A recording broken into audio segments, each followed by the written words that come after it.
My stream guy. You in or you set up there? I'm wet too. I ain't even gonna touch that. I'm trying to be professional, man. Come on, you're gonna get me fired. I like this job. You look good doing it, too. Thank you, sir. So we're gonna just open it up now. I'm not gonna talk anymore because I'm sick of talking. So, we're gonna open it up for questions from the media. And okay, guys, go ahead. Champ, hey, first of all, congrats off the last. Oh, and can you tell us who you're with so we can get that? You gotta get from a real man. Damn woman beater. We're gonna beat that woman beater down. Boltman has just donated $5 through Super Chat. I am sending $5 to hear the church music again. Damn, bro. See, you wasn't lucky. You wasn't lucky. That shit only come out on special occasions. That's what's up. You tried to fuck shit up. You funny. Thanks, Boltman. Once again, coming off that victory, you head in there for one of your toughest rematch, giving Luis Kong Ortiz a second try. What you think you need to do different in the first half of the fight than was in the first one? With Ortiz, he's a very smart fighter. He's a counter. Okay, now I like this. I can understand why I'm the only person in the top 10, top 5, really getting him an opportunity. What I didn't do in the last fight, I think I didn't throw enough jabs at him. My feet. I would say I can place my feet in position a little bit more as well. Being that the movement that we have, it's very awkward when you have an orthodox and a southpaw in there. We all know that, and just little minor things. I think I did very well under the conditions that I was under at that moment of time in the fight, and I'm looking forward to having a great fight with him this time around as well. Deontay, Jay on studio with Dark Horse Boxing. You just mentioned before something about 6 years and you're done. Mm-hmm. If you were to be undisputed in 2020, let's just say maybe Ruiz beats Joshua, you turn around, fight Ruiz and beat him, does that timeline become less than 6 years? No. 6 years is my max that I'm planning to finish my career off in. It's a beautiful thing to be able to have a team that I started with and I have a team that I'm going to finish with. It's amazing that when we first started this thing, we had plans of the beginning, how we wanted my career to unfold and how things to be structured. And things, I can't say things went as planned. I think that's why as a human being, personally, I don't really plan things as I go. I go off of the energy of everything. Everything I go off of the energy. And because, in life, we know that sometimes things don't go as planned. And we know that it has happened in my career. But, it's great to have a group of guys that has my best interest in heart, ultimately, and want to see me rise to the very top. And now with them same people that we was planning, the beginning, the unfolding, the revealing of who I am, we're planning the ending as well too. And I think the ending it feels a little bit sweeter than the beginning, because in the beginning you have a long task ahead of you and you just don't know what the roads, may lead along the path.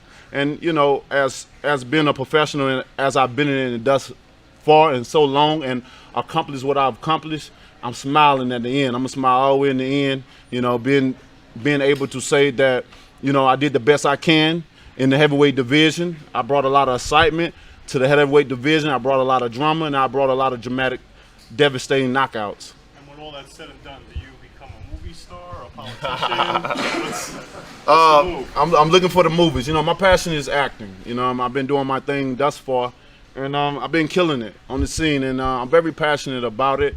And I'm looking to do a lot of great things in the acting field. I'm a certified scuba diver as well. I'm looking to explore more in the ocean, down in the waters, something that's very unknown to a lot of people. I love being down there, and a lot of more other things. Spending time with family, watching the kids grow. It's going to be a beautiful thing once it starts. Champ, is it any truth that you may be starring in Creed sometime in the near future? I don't know. I don't know if they're gonna have a Creed, another Creed or not. There has been rumors to be said, you know, about that. And if the opportunity comes about, I'm definitely the man for the job. What did you think of the internet basically saying that you would be Clubber Lane's son in the Creed 2 movie? Yeah, I mean, I'm up for that part, you know. I think that I definitely can fit that description, you know what I mean? Especially with my attitude, with the looks, you know, my demeanor as I approach boxing.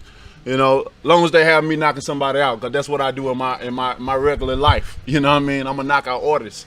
You know, so if the opportunity comes about, I'll definitely be interested in it. What's your selection process on? I know you have King Kong Ortiz coming up, but who would you like to see out of Andy Ruiz, Anthony Joshua, win their next fight so you can face them in unification? I mean, I like Andy Ruiz. I liked him in the first fight, and I like him in the second fight as well. In my opinion, I think it's an even more bigger fight, you know, here in, you know, between the two. You know, especially how he won the first time. It's all going to determine how if he's able to win the second time. You know, with Joshua, you know, we tried many times to get that fight unfold, to make a dream fight happen, you know, for the fans, to unify the division, to have one champion, one face, one name. And as you can see, that was a long process, a process where, you know, we had you know, different mile markers being stretched. Once we completed, we had to do something else. We had to do this, you know what I mean? It was a lot. You know, this is a gladiator sport. This is a man's sport, and I'm a grown man. I don't have time for games.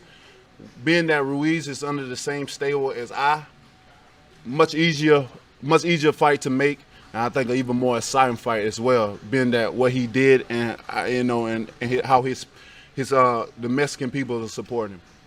Champ, it seems like, you know, at first Tyson Fury was all about the rematch with you, and now it seems like he's starting to walk back some of those comments and he's maybe less interested than before in the rematch. Do you think that he still wants that fight the same way that he did before? And if not, why? Now, Fury I don't think he ever wanted the rematch, you know what I mean? A lot of people gave him sympathy off of mental illness, but that's something that 9 out of 10 of us have faced all the time, you know what I mean?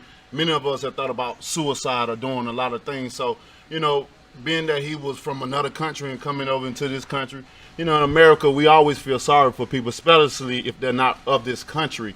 You know, I even had people come to admit to me, like, I'm not going to even lie to Deontay, I wanted him to win because of his story. Everybody want a winning story or whatever. And for him, I felt like he wanted to come in and fight me and say he fought me. A lot of people gave him a moral victory, and you know, he want to run with that. I don't think he ever wanted the rematch because I have power. You know what I mean? I look at it over and over again. Even with me, when I look back at my fights after I fight, I look at it as a fan, because when I'm in the ring, I'm not who I am now. I really transform my mind, my body, you know, my soul, you know. That's why I'm able to say the things that I say and really mean what I say, you know.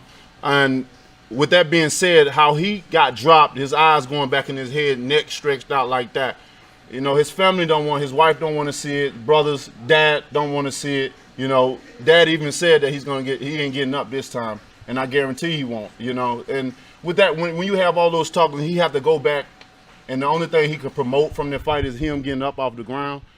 You don't want to, as a fighter, you don't want to feel that again. You know, you just don't want to get hit in the face and see your body on the canvas doing that, because you don't know what's going to happen next time. And we know, man, lives are being taken in this sport. So I can understand him running. You know, he can run as far as he can, you know what I mean? But he got to remember he signed the contract, you know what I mean? And when you sign something, anybody know that the pen is a silent warrior, you know what I mean? You're going to have to pay consequences to getting out of that. So the fight will happen unless they give up some money. Did you catch him on WWE? I didn't. How did he do? I mean, it's whatever. It's Scored wrestling. a knockout with a right hand. Did he? That ain't realistic.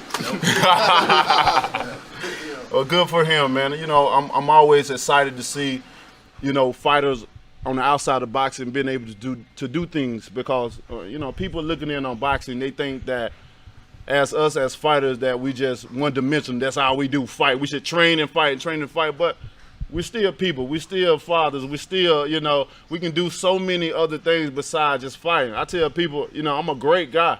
You know what I mean? in person, in the ring, I'm just a man that can whoop your ass as well. You know what I mean? It's that transformation. And that's just what it's all about, you know. So I'm always happy to see, you know, fighters do other things than beside boxing. WBC crowned Saul Canelo Alvarez and Vasily Lomachenko franchise champions. What do you have to say about that? And you're one of the second longest reigning WBC champions this era right now. I mean, if Canelo accepts it, you know what I mean, and he happy with it, then congratulations. You know, that's really all I can say about it. Many people ask me about the franchise belt or whatever. I don't know much about it. I'm you know, it's what I'm hearing that allows you to stay a champion. You don't have to fight mandatories and stuff like that. And if that's the case, then I'm not interested in that. Yeah, I want the mandatory. That's what make the sport.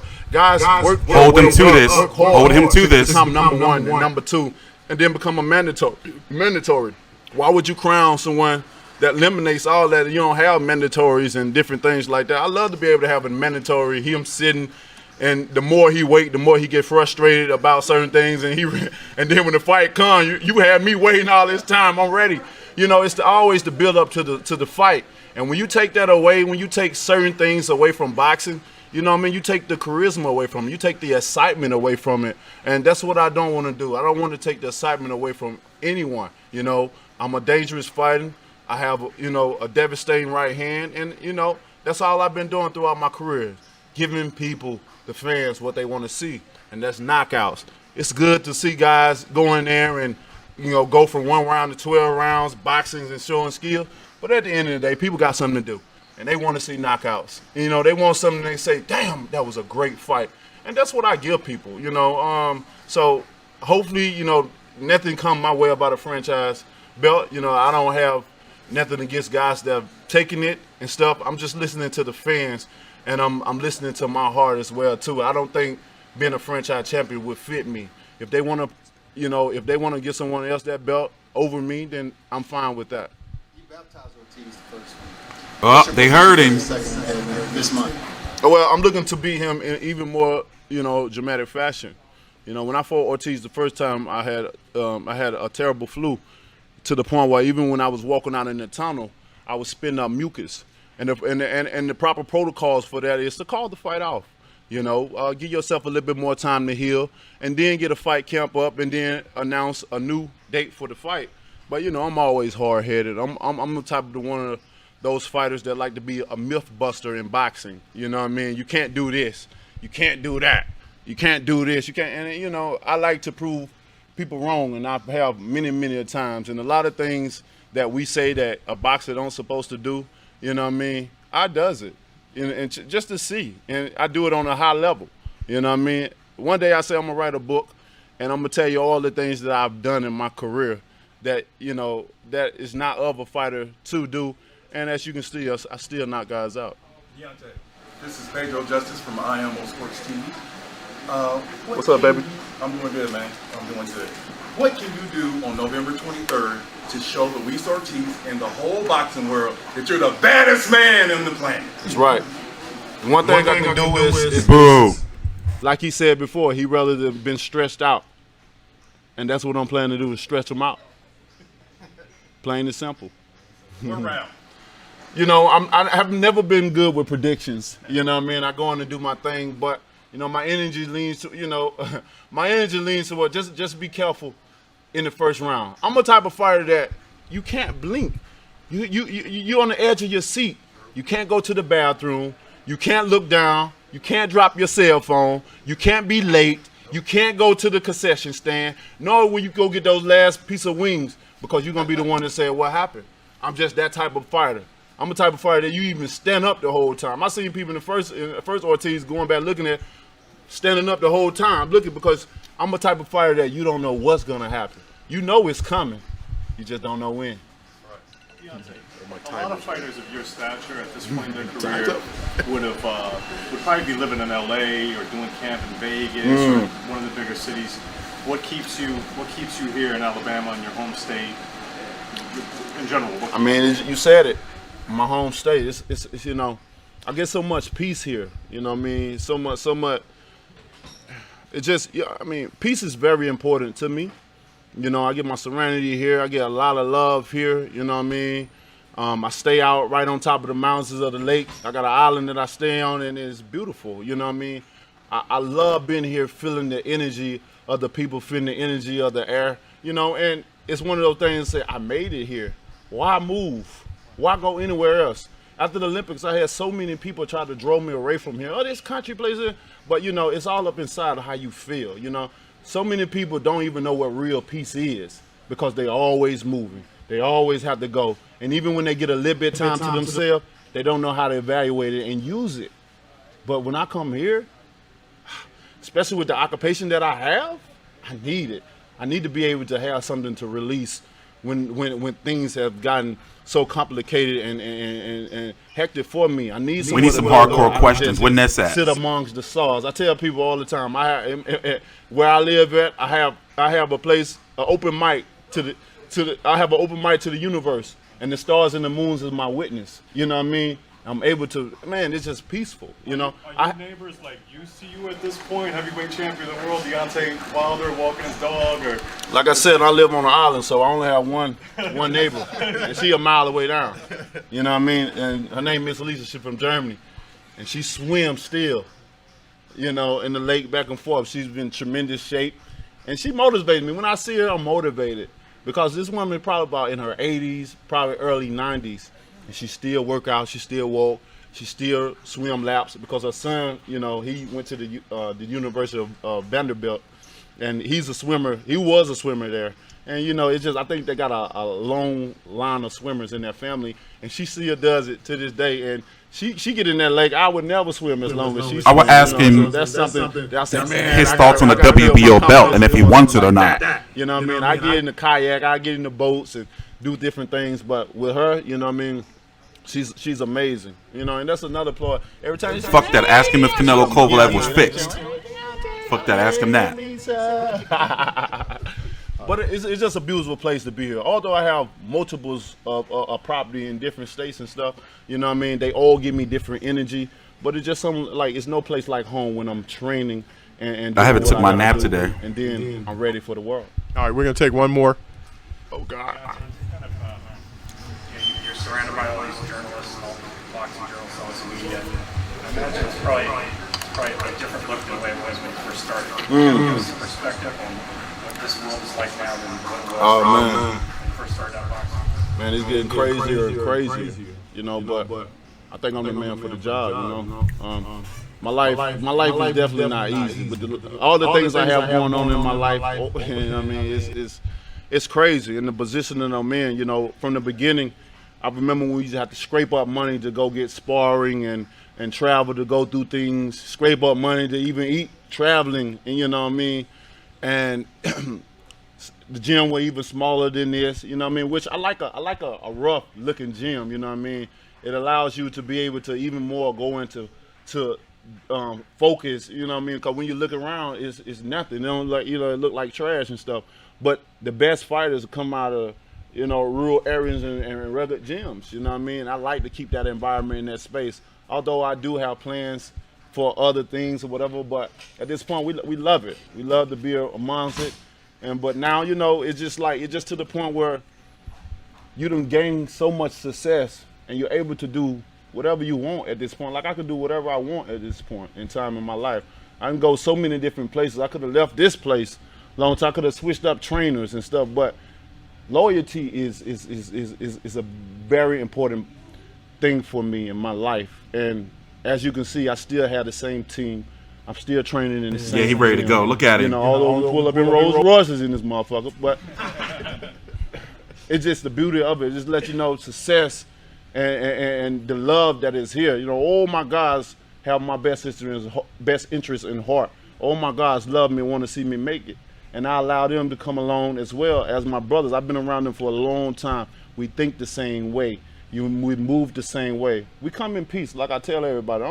Only time you'll see me doing anything is somebody break the peace.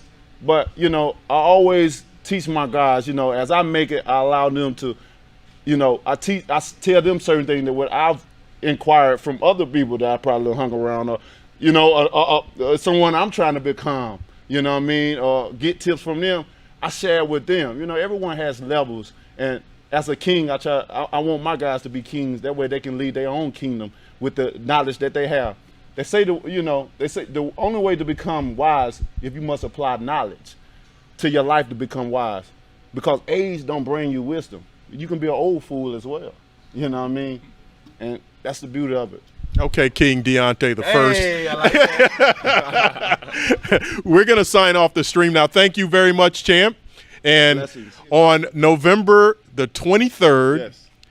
Las Vegas, where you won your first title. Man, I've been there in a long time. And you coming back to defend it for the 10th time. That's mind-blowing, right? Yeah. 10th time you're coming back. So everybody tune in. FOX PBC Sports Pay-Per-View.